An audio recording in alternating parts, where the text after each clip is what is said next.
You ask Tiger to solve. This deals with linear equations with one unknown.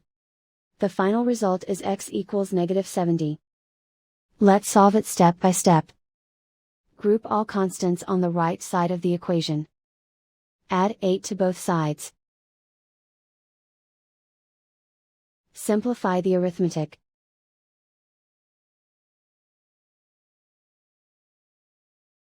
Isolate the x. Multiply both sides by 7. Group like terms. Multiply the coefficients. Simplify the arithmetic.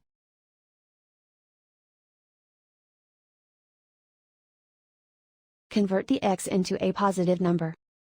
Multiply both sides by -1. Remove the ones.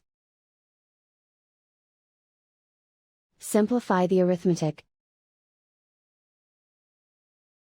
And so the final result is x equals -70.